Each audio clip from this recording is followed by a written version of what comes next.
Semangat rekan-rekan desa, berjumpa kembali dengan tema Hati-hati Desa Defisit. Dimulai dari latar belakang, paparan data, analisa data, pembahasan, dan simpulan. Disclaimer, video ini bertujuan untuk memberikan gambaran kerentanan struktur pendapatan APBDes dalam rangka pembangunan desa pada masa yang akan datang. Keterbatasan bahan pengamatan membuka peluang untuk dikritisi atau dikomentari sebagai ruang diskusi guna menambah wacana pemahaman pembangunan desa yang lebih baik. Terima kasih. Latar belakang. Keadaan ekonomi global yang tidak stabil seperti perlambatan pertumbuhan, inflasi tinggi, dan ketegangan geopolitik secara langsung mempengaruhi perekonomian Indonesia. Sebagaimana diketahui juga, adanya gejolak demonstrasi yang melanda di sejumlah daerah di Indonesia, memicu ketidakpastian politik dan menambah kekhawatiran pasar serta pelaku usaha terhadap arah perekonomian nasional.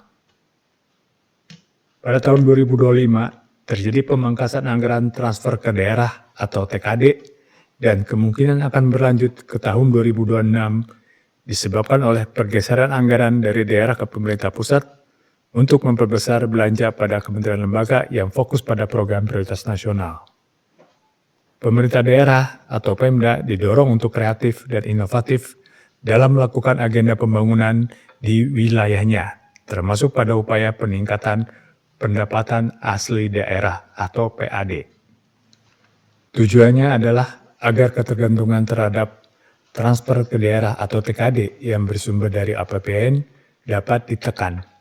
Kebijakan pemerintah di sejumlah daerah yang menaikkan tarif PBB P2 untuk meningkatkan PAD berujung penolakan warga hingga terjadi kerusuhan antara lain di Pati dan Bone.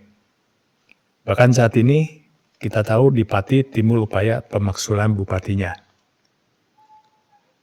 Kondisi menurunnya dana transfer tersebut mungkin saja terjadi pada desa. Sebagaimana diketahui, dana desa atau DD merupakan kewajiban pemerintah pusat, sedangkan alokasi dana desa atau ADD minimal 10% dari DAU dan DBH merupakan wewenang Pemda Kabupaten.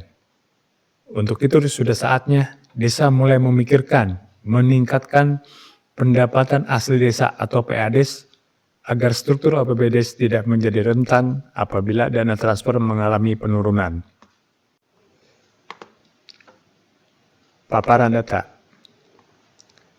Data statistik dari BPS pada desa seluruh Indonesia, yakni realisasi penerimaan dan pengeluaran pemerintah desa seluruh Indonesia dalam ribuan rupiah, dimulai dari tahun 2019 sampai dengan 2023 atau 5 tahun. Pada pendapatan, terdapat kolom persentase total pendapatan dan persentase pendapatan transfer.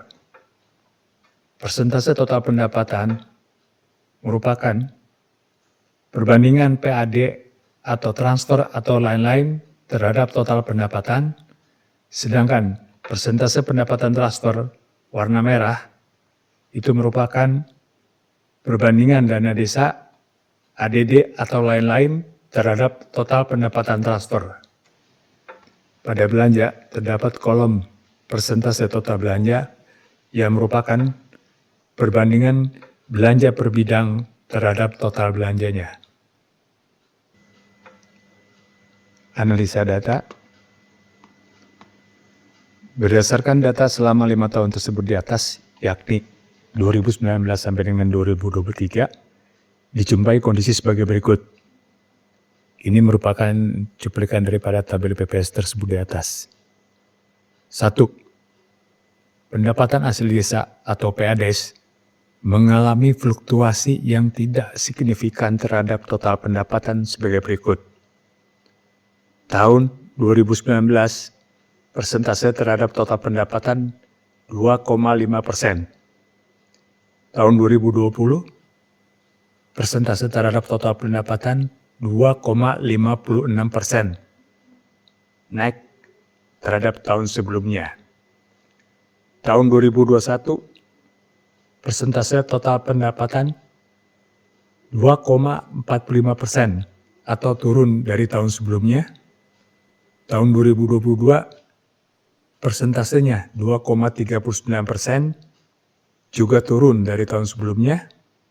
Dan tahun 2023, 2,65%, naik dari tahun sebelumnya. Dilihat dari kondisi tersebut, sangat kecil kontribusi PADES terhadap pembangunan desa, yakni hanya berkisar antara 2,39% sampai dengan 2,65% terhadap total pendapatan. Kita coba bandingkan dengan gambaran persentase PAD APBD tahun 2025 di Pati 19,5%, di Bone 11,94%. Jadi jelas terlihat sangat kecil sekali persentase PAD desa terhadap total pendapatan. 2. Pendapatan transfer merupakan bagian terbesar dari total pendapatan APBD berkisar antara 96,52% sampai dengan 97,28%. Porsi pendapatan transfer yang besar dalam APBD menunjukkan ketergantungan yang sangat tinggi terhadap pemerintah pusat maupun daerah. Akibatnya, desa sangat rentan terjadi defisit apabila pendapatan transfer diturunkan baik oleh pemerintah pusat maupun daerah, sehingga akan menghambat program pembangunan desa yang telah direncanakan. 3. Dana desa merupakan porsi pendapatan transfer yang terbesar, yakni antara 57,90% sampai 61,53% dari total pendapatan transfer. Fungsi dana desa bagi pembangunan desa sangat beragam sesuai dengan prioritas setiap tahunnya dengan tujuan akhir meningkatkan kesejahteraan dan kemandirian masyarakat desa. 4. Belanja bidang pembangunan secara umum adalah porsi belanja terbesar, yakni antara 26,78% sampai dengan 53,34% dari total belanja. Belanja pembangunan dalam APBD adalah alokasi pengeluaran desa untuk membiayai kegiatan-kegiatan fisik dan non-fisik yang bertujuan untuk meningkatkan infrastruktur dan sarana desa. Berdasarkan penjelasan tersebut di atas, desa dapat menganalisa sendiri struktur APBD-nya masing-masing. Pembahasan. Dana desa mulai diluncurkan dan disalurkan sejak tahun 2015 berdasarkan Undang-Undang Nomor 6 Tahun 2014 tentang Desa, sebagai upaya pemerintah untuk membangun dari desa dan memberdayakan masyarakat desa. Tidak adanya peningkatan signifikan PADES yang sudah berjalan 10 tahun dapat disebabkan antara lain oleh 1. Tidak memasukkan seluruh PADES pada APBDes. 2. Potensi PADES yang tidak tergali, dengan penjelasan sebagai berikut. 1. Tidak memasukkan seluruh PADES pada APBDes. Untuk itu sangat diperlukan A. Komitmen dan integritas tim penyusun APBDes dalam pengungkapan seluruh APADES. Dalam hal ini adalah kejujuran. B. Peran Badan Pemusyawaratan Desa atau BBD yang kritis dalam pembahasan PADES pada musyawarah desa APBDes. Anggota BBD seharusnya sangat paham terhadap sumber-sumber pendapatan desa. C. Proses evaluasi APBDes di tingkat kecamatan dan kabupaten tidak hanya pada pengeluaran atau belanja saja, tapi juga pendapatan. Umumnya selama ini, evaluasi APBDes hanya dilakukan untuk memastikan rancangan APBDes itu sesuai dengan peraturan perundang-undangan, efektivitas penggunaan anggaran, dan prioritas pembangunan daerah. D. Inspektorat berperan dalam pengawasan kewajaran penyajian pendapatan APBDes dan realisasinya. Hasil audit inspektorat sangat jarang sekali terkait permasalahan pendapatan. Umumnya hanya terkait belanja. 2. potensi PADES yang tidak tergali. Bercermin dari kejadian di Pati dan Bone, sudah saatnya desa jangan sampai terlambat berupaya untuk meningkatkan PADES dengan cara optimalisasi pendapatan asli desa atau OPADES, seperti mengembangkan usaha desa atau mengelola aset desa untuk memperkuat struktur pendapatan APBDes.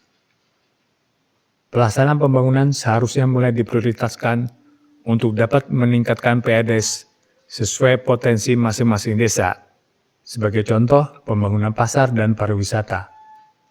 Hal ini akan secara langsung berdampak pada peningkatan PADES dan diharapkan PADES tersebut meningkat secara bertahap dari tahun ke tahun. Menggali potensi PADES memang tidak mudah, karena membutuhkan identifikasi potensi lokal, serta dukungan pendampingan ahli untuk pembinaan berkelanjutan. Terakhir, simpulan,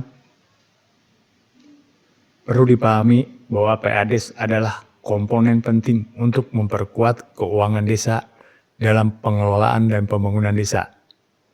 Kebijakan pemerintah pusat dan daerah juga diperlukan untuk memberikan motivasi berupa reward atau penghargaan kepada desa yang berhasil meningkatkan PADES.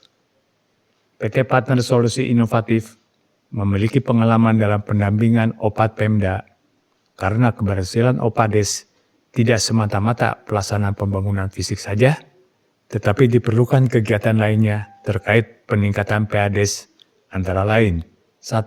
Peningkatan kapasitas SDM, 2. Dukungan teknologi digital.